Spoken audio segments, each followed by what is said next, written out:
ഇന്ന് എടുക്കാൻ പോകുന്ന കർത്താവ് ആഗ്രഹിക്കുന്നത് കരുണയുടെ ജപമാലയെ കുറിച്ചാണ്. നമ്മളെല്ലാവരും കരുണയുടെ ജപമാലയെ കുറിച്ച് അറിയണമെന്ന് ഒരുപാട് പേര് ആഗ്രഹിക്കുന്നവരാണ്. അപ്പൊ എന്താണ് ഇത്ര മാത്രം അറിയാനുള്ളത് എന്നുള്ളത് ഇപ്പോൾ തുടർന്നുള്ള വിശുദ്ധ ഫൗസ്റ്റീനമ്മയുടെ ഡയറിയെ കുറിച്ച് നമ്മൾ ചിന്തിക്കുമ്പോൾ നമുക്ക് കൂടുതൽ വ്യക്തത ലഭിക്കും. ഞാനൊരു വചനം ഓർമ്മിക്കുവാണ്. ഗലാത്യയുടെ പുസ്തകത്തിലെ 6-ാം അധ്യായം 14-ാം വചനം. നമ്മുടെ കർത്താവായ യേശു ക്രിസ്തുവിന്റെ ക്രൂശിലല്ലാതെ മറ്റൊന്നിലും മേന്മ ഭാവിക്കാൻ എനിക്ക് ഇടയാകാതിരിക്കട്ടെ. അവനെ പ്രതി ലോകം എനിക്കും ഞാൻ ലോകത്തിനും ക്രൂശിക്കപ്പെട്ടിരിക്കുന്നു. നമ്മൾ പുതിയ നിയമവും പഴയ നിയമമൊക്കെ അരിച്ചു പറക്കുന്ന സമയത്ത് ദൈവത്തിന്റെ അനന്തമായ പരിശുദ്ധിയെയും നീതിയെയും അവിടുത്തെ കരുണയെയും സ്നേഹത്തെയും കുറിച്ച് നമുക്ക് കാണാനായിട്ട് സാധിക്കും. ഒരു വ്യക്തി പാപം ചെയ്യുമ്പോൾ തീർച്ചയായിട്ടും അതിന് തക്ക ശിക്ഷയുണ്ട്. പാപം ചെയ്യുമ്പോൾ അതിന് തക്ക ശിക്ഷയുണ്ട്. ഈ ശിക്ഷ നമ്മുടെ ഒരു പരിഹാരം കൊണ്ട് മാത്രം പൂർത്തിയാകുന്നില്ല. കുമ്പസാരത്തിൽ നമ്മൾ ഏറ്റുപറയുന്നുണ്ടെങ്കിലും അതിന് പൂർണ്ണമായിട്ടുള്ള നിത്യമായിട്ടുള്ള ഒരു പരിഹാരമായിട്ടാണ് നമ്മുടെ കർത്താവായ ഈശോ ബലിയായിട്ട് ഈ ഭൂമിയിലേക്ക് നമുക്ക് വേണ്ടി, നിനക്ക് വേണ്ടി, എനിക്ക് വേണ്ടി കടന്നു വന്നിരിക്കുന്നത്. ആ കരുണയിലാണ്, ആ സ്നേഹത്തിലാണ് നാം ആശ്രയിക്കുന്നത്. അതാണ് യഥാർത്ഥമായ പാപപരിഹാര ബലി. ഇസ്രായേൽ ജനത വർഷങ്ങൾക്ക് മുമ്പ്, നൂറ്റാണ്ടുകൾക്ക് മുമ്പ് ലക്ഷക്കണക്കിന് ആടുമാടുകളെ കൊന്ന് ദൈവത്തിനെ ബലിയർപ്പിച്ചിരുന്നു. പക്ഷെ അത് ഓരോ വർഷം തുടർന്നുകൊണ്ടിരുന്നു. എന്നാൽ നിത്യമായിട്ട് ഏക ബലിയായിട്ട് നമ്മുടെ കർത്താവായ ഈശോ ബലിയർപ്പിക്കപ്പെടുന്നുണ്ട്. ഈ കരുണയിലാണ് നാം ആശ്രയിക്കുന്നത്.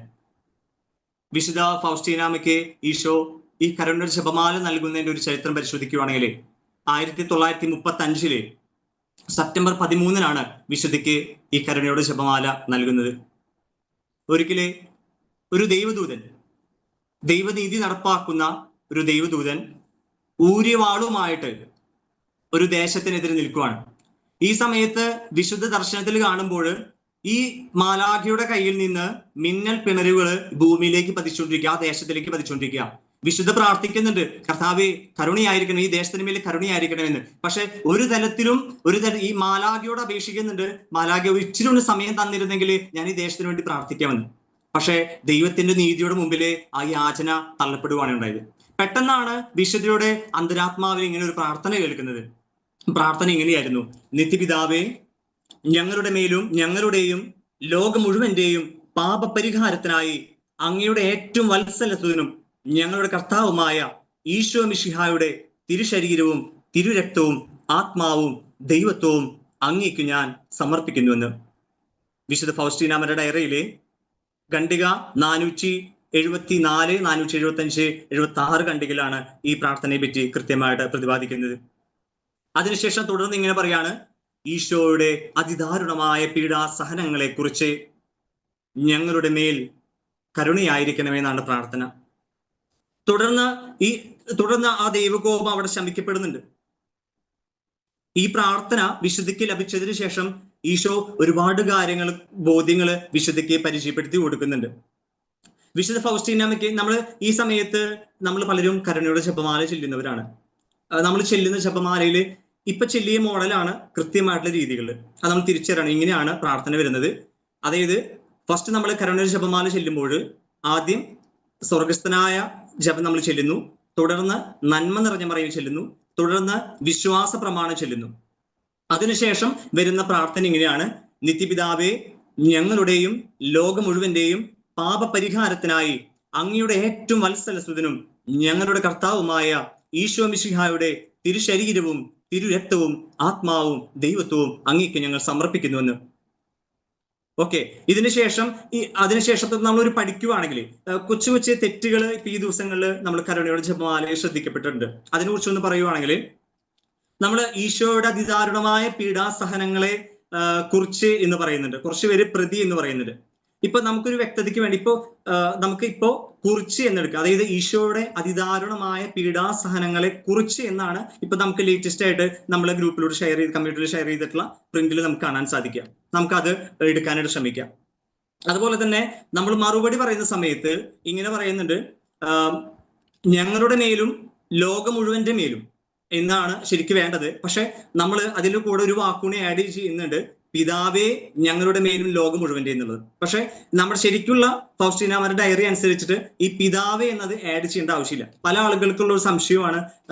നമ്മൾ പലരും ഇങ്ങനെ ചെല്ലുന്നുണ്ട്, നമുക്ക് ശരിയായ അറിവില്ലാത്തതുകൊണ്ടും അറിയാത്തതുകൊണ്ടാണ്. പക്ഷെ ഇന്ന് മുതൽ നമ്മൾ കൃത്യമായിട്ട് അറിവിലേക്ക് വരുവാണ്. ഇങ്ങനെയാണ് പ്രാർത്ഥിക്കേണ്ടത്: ഈശോയുടെ അതിദാരുണമായ പീഡാസഹനങ്ങളെ കുറിച്ച് ഞങ്ങളുടെയും ലോകം മുഴുവന്റെയും മേൽ കരുണയായിരിക്കണമേ.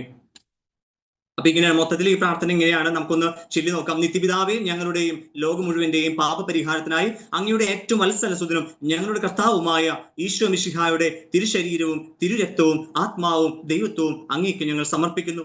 ഈശോയുടെ അതിദാരുണമായ പീഡാസഹനത്തെ കുറിച്ച് അവിടെ ഒരു വാക്കുണ്ട്. നമ്മൾ പീഡാസഹനങ്ങളെ കുറിച്ച് എന്നാണ് പലപ്പോഴും ഉച്ചരിക്കുന്നത്. അവിടെ ക്ലിയർ കട്ടായിട്ട് ഇങ്ങനെ പറയാണ്, പീഡാസഹനത്തെ കുറിച്ച് എന്നാണ് കൊടുത്തിട്ടുള്ളത്. തുടർന്ന് ഇങ്ങനെയാണ് പ്രാർത്ഥന: ഈശോയുടെ അതിദാരുണമായ പീഡാസഹനങ്ങളെ കുറിച്ച് ഞങ്ങളുടെയും ലോകം മുഴുവന്റെയും മേൽ കരുണയായിരിക്കണമേ. അപ്പോ ഇങ്ങനെ നമ്മൾ 5 തവണ ചൊല്ലിയതിനു ശേഷമാണ് പരിശുദ്ധനായ ദൈവമേ, പരിശുദ്ധനായ ബലവാനെ, പരിശുദ്ധനായ അമർത്തിനെ, ഞങ്ങളുടെ മേലും ലോകം മുഴുവന്റെ മേലും കരുണയായിരിക്കണം എന്ന് പ്രാർത്ഥിക്കുന്നത്.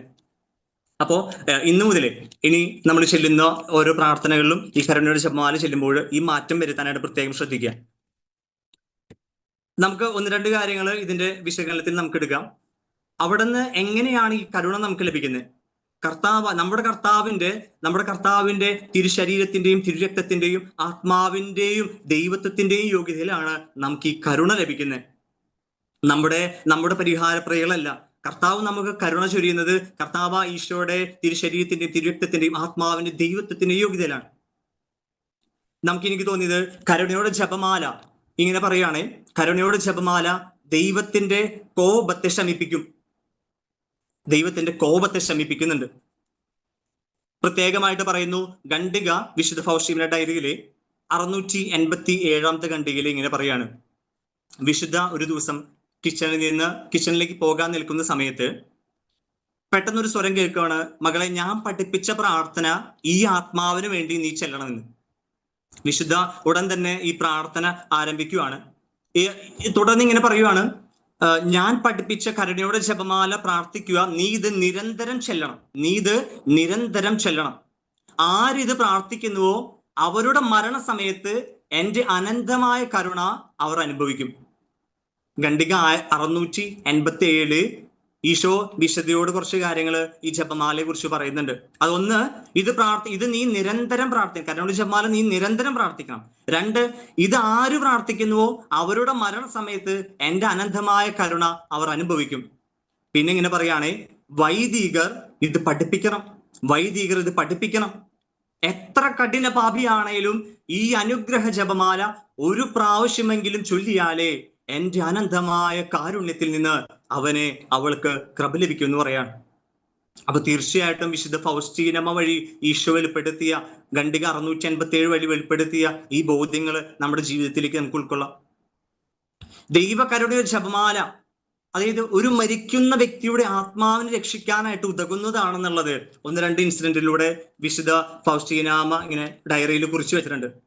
ഒന്നിങ്ങനെയാണ് പറയുന്നത്: ഒരു വ്യക്തി ഖണ്ഡിക 811 10-11 12 ഖണ്ഡിക 810 11 12 ഖണ്ഡിക നിങ്ങൾ ചെക്ക് ചെയ്യുകയാണെങ്കിൽ നമുക്ക് അറിയാൻ പറ്റും. ഒരു വ്യക്തിയുടെ ആത്മാവ് ഇങ്ങനെ നശിക്കുന്ന സമയത്ത്, അതായത് വിശുദ്ധ ഫൗസ്റ്റീനാമ്മ അന്നത്തെ ദിവസം വാർഡിലേക്ക് പ്രവേശിക്കുന്ന സമയത്ത് ഒരു വ്യക്തി അന്നത്തെ തലേ ദിവസം രാത്രി മുതൽ ഇങ്ങനെ കരഞ്ഞുകൊണ്ടിരിക്കുക, വേദന കൊണ്ട് മരണാസന്നയായിട്ട് ഇങ്ങനെ കരഞ്ഞുകൊണ്ടിരിക്കുകയാണ്. ഈ സമയത്ത് ഈശോ വിശുദ്ധിയോട് ഇങ്ങനെ ഫൗസ്റ്റീനാമ്മയോട് ഇങ്ങനെ പറയുന്നുണ്ട്: നീ ഞാൻ പഠിപ്പിച്ച പ്രാർത്ഥന നീ ചെല്ല്, ഈ ആത്മാവിന് വേണ്ടി ഞാൻ പഠിപ്പിച്ച പ്രാർത്ഥന നീ ചെല്ല്. വിശുദ്ധ ആ വ്യക്തിയുടെ അടുത്ത് മുട്ടുകുത്തിക്കൊണ്ട് ആ വ്യക്തിക്ക് വേണ്ടി പ്രാർത്ഥിക്കാൻ തുടങ്ങി. എന്തുണ്ടായിരുന്നു അറിയോ? ഈ വിശുദ്ധ ഇങ്ങനെ പ്രാർത്ഥിച്ചൊരു ജപമാല തീരുമ്പോഴേക്കും ഈ വ്യക്തി ഫൗസ്റ്റീനാമ്മയെ നോക്കിക്കൊണ്ട് ഒന്ന് പുഞ്ചിരിച്ചിട്ട് പതുക്കെ മരണം വരികയാണ് ചെയ്തത്. വിശുദ്ധ ഫൗസ്റ്റീനാമ്മയ്ക്ക് ഈശോ വെളിപ്പെടുത്തി കൊടുക്കുകയാണ്: എൻ്റെ ദൈവ കരുണയിൽ ആശ്രയിക്കുമ്പോൾ ഇങ്ങനെ ആത്മാക്കൾ രക്ഷ പ്രാപിക്കുമെന്ന് വിശുദ്ധ ഫൗസ്റ്റീനയ്ക്ക് അത് ബോധ്യം വരികയും ചെയ്യുന്നുണ്ട്. നമുക്ക് ഇങ്ങനെ മനസ്സിലാക്കാം, പാപികൾക്ക് അവസാന ആശ്രയമാണ് കരുണയുടെ ജപമാല. പാപികളായ എല്ലാ മക്കൾക്കും അവസാനത്തെ ആശ്രയമാണ് കരുണയുടെ ജപമാല. ഇത് ചൊല്ലുന്നത് മരണസമയത്തോ അല്ലെങ്കിൽ മറ്റേതെങ്കിലും സമയത്തോ നമ്മളോ ഒന്നെങ്കിൽ മരിക്കാൻ പോകുന്ന വ്യക്തി തന്റെ അവസാന നിമിഷങ്ങളിൽ കരുണയുടെ ജപമാല ചെല്ലുമ്പോൾ ആ വ്യക്തിക്ക് മോക്ഷം ലഭിക്കുന്നു, അല്ലെങ്കിൽ ആ വ്യക്തിക്ക് ആശ്വാസം ലഭിക്കുന്നു, ആ വ്യക്തിയുടെ ആത്മാവിനെ. ഇനി ആ വ്യക്തിക്ക് മരണാശയിലേക്ക് ചെല്ലാനായിട്ട് സാധിക്കുന്നില്ലെങ്കിൽ മറ്റൊരു വ്യക്തി ആ വ്യക്തിയുടെ അടുത്തിരുന്നിട്ടോ മറ്റോ പ്രാർത്ഥിക്കുവാണെങ്കിൽ ആ ദൈവം ഈ വ്യക്തിയുടെ ഈ പ്രാർത്ഥന കേട്ടുകൊണ്ട് ഈ കരുണയുടെ ജപമാലയുടെ ശക്തിയാല് ആ കർത്താവ് കരുണ ചൊരിയുമെന്ന് നമുക്ക് ഉറപ്പ് തന്നിരിക്കുക. അതുപോലെ തന്നെ ഒരു രാത്രി മുഴുവൻ നിലവിളിച്ചുകൊണ്ട് കരഞ്ഞുകൊണ്ട് ഒരു ആത്മാവ് ഇങ്ങനെ വേദനയിലായിരിക്കുകയാണ്. ഈ സമയത്ത് പുണ്യവതിക്കൊരു ദർശനം ഉണ്ടാകുവാണ്. ഈ സമയത്ത് ജപമാല ചൊല്ലി പ്രാർത്ഥിക്കാനായിട്ട് ഒരു പ്രചോദനം ലഭിക്കുക. ഇത് പ്രചോദനം ലഭിക്കുന്ന സമയത്ത് വിശുദ്ധ ജപമാല ചെല്ലുന്നുണ്ട്.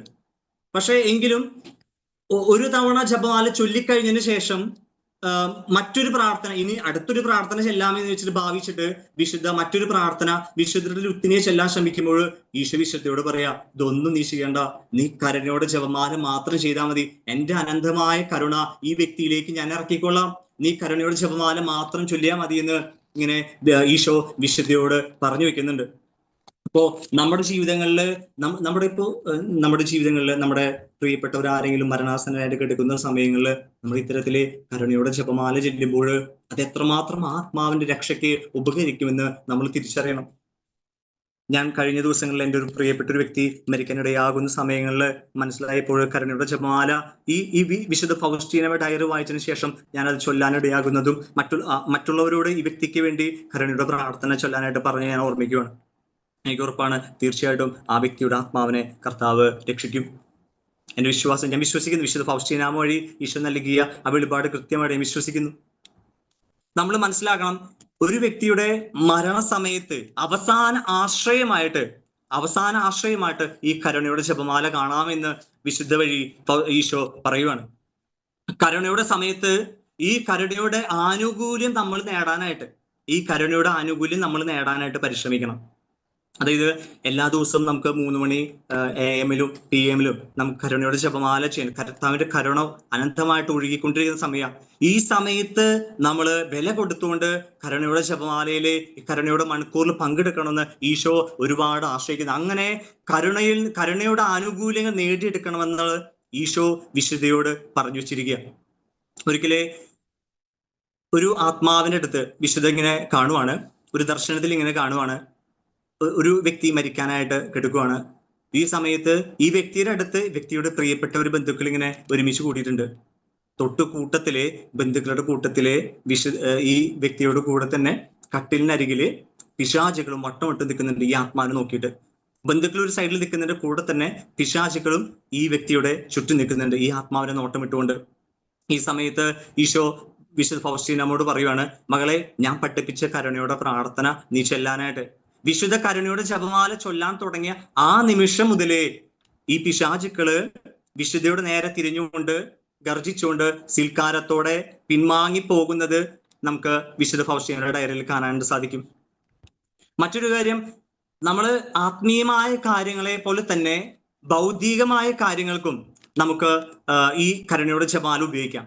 വിശുദ്ധ ഫൗസ്റ്റീനയുടെ ഡയറിയില് 1128 ഖണ്ഡികയില് 1937 മെയ് 22 അസഹ്യമായ ചൂട് ആ പ്രദേശത്ത് അനുഭവപ്പെടുകയാണ്. ഖണ്ഡിക 1128. അപ്പോൾ ഈ സമയങ്ങളിൽ വിശുദ്ധ എന്ത് ചെയ്യണമെന്ന് അറിയാതെ പെട്ടെന്ന് ഒരു പ്രേരണ വരുവാണ്. അവിടെ കാണുന്ന ചെടികളും മരങ്ങളും അല്ലെങ്കിൽ പക്ഷിമൃഗാദികളും എല്ലാം ചൂട് കാരണം വളരെയധികം കഷ്ടപ്പെടുന്നതായിട്ട് ഫൗസ്റ്റീനയ്ക്ക് മനസ്സിലായപ്പോ കർത്താവ് പഠിപ്പിച്ച ആ കരുണയുടെ ജപമാല പ്രാർത്ഥിക്കാൻ തുടങ്ങി.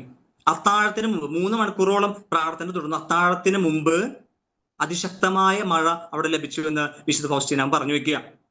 അപ്പൊ ഈ പ്രാർത്ഥന വഴി എല്ലാ കാര്യങ്ങളും ആർജിച്ചെടുക്കാമെന്നും ആത്മീയവും ഭൗതികമായ എല്ലാ കാര്യങ്ങളും ഇതുവഴി നേടിയെടുക്കാമെന്നും ഈശോ വിശുദ്ധ ഫൗസ്റ്റീനാമയ്ക്ക് കാണിച്ചു കൊടുക്കുകയാണ്. നമ്മൾ തീർച്ചയായിട്ടും നമ്മുടെ ജീവിതത്തിലും നമുക്ക് പ്രാവർത്തികമാക്കാം. ഖണ്ഡിക 1541 ഇങ്ങനെ പറയാണ്, എന്റെ മക്കളെ, ഞാൻ നിനക്കും നൽകിയ കരുണയുടെ ജപമാല ചൊല്ലാൻ നീ ആത്മാക്കളെ പ്രോത്സാഹിപ്പിക്കണം. കരുണയുടെ ജപമാല ചൊല്ലി പ്രാർത്ഥിക്കുമ്പോൾ നിങ്ങൾ ചോദിക്കുന്നതെല്ലാം നിങ്ങൾക്ക് ലഭിക്കുന്നു പറയാം. ആ ഉറപ്പാണ് ഈശോ വിശുദ്ധ ഫൗസ്റ്റീന വഴി നമുക്ക് നൽകുന്നത്. നമ്മൾ കരുണയുടെ ജപമാല ചൊല്ലുമ്പോൾ ഉന്നതമായ പ്രസാദവരങ്ങളാല് നമ്മൾ നിറയപ്പെടുന്നുണ്ട്. ഈശോ ഇങ്ങനെ പറയുന്നുണ്ട്, ഞാൻ അനന്തമായ എൻ്റെ കരുണ ചൊരിയാനായിട്ട് ശ്രമിച്ചിട്ടും മരണാസന്നനായ ഒരു രോഗി അത് സ്വീകരിക്കാതെ അവന്റെ ഹൃദയം കഠിനമാക്കുമ്പോൾ ആരെല്ലാം ആ വ്യക്തിക്ക് വേണ്ടി പ്രാർത്ഥിച്ചു അവരുടെ പ്രാർത്ഥനയും എൻ്റെ കരുണയുടെ പ്രവർത്തനങ്ങളും നിഷ്ഫലമായി പോവാന്ന് പറയുന്നുണ്ട്. ഒരു വ്യക്തി മരണാസന്നനായി കിടക്കുമ്പോൾ ആ വ്യക്തി അനുദപിക്കണം. ഹൃദയ വിശാലതയോടെ അനുതാപത്തോടു കൂടി ആയിരിക്കുമ്പോൾ കർത്താവിന്റെ കരുണ സ്വീകരിക്കാനായിട്ട് നമുക്ക് സാധിക്കും. സർവ്വലോകത്തോടും എൻ്റെ കരുണയെ പറ്റി പറയുക എന്നാണ്. എല്ലാവരും അതറിയട്ടെ എന്ന് ഈശോ വിശുദ്ധ ഫൗസ്റ്റീനാമ്മ പറഞ്ഞുകൊണ്ടിരിക്കുക. അതിനുശേഷം ഈ കരുണയുടെ സമയം കഴിഞ്ഞാല് നീതിയുടെ സമയമാണ്. കരുണയുടെ സമയത്ത് നമുക്ക് തുടർന്നുള്ള നാളുകളിൽ, ഇനിയുള്ള ദിവസങ്ങളിൽ ഏറ്റവും ഒരുക്കത്തോടെ കരുണയുടെ ജപമാല ചൊല്ലി പ്രാർത്ഥിക്കാം.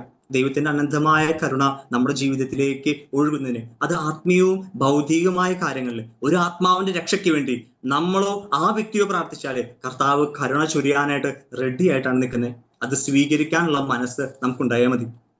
ഏറ്റവും ഒരുക്കത്തോടുകൂടി ആയിരിക്കാം. ഇനി തുടർന്നുള്ള ദിവസങ്ങളിൽ നമ്മൾ കരുണയുടെ ജപമാല ചെല്ലുമ്പോൾ ഇപ്പൊ വിശുദ്ധ ഫൗസ്റ്റീനാമ്മയുടെ ഡയറി ഫോളോ ചെയ്തുകൊണ്ട് നമുക്ക് പ്രാർത്ഥിക്കാനായിട്ട് ഒരുങ്ങാം. ദൈവം എവരെയും സമൃദ്ധമായിട്ട് അനുഗ്രഹിക്കട്ടെ. ക്രൈസ്തവം.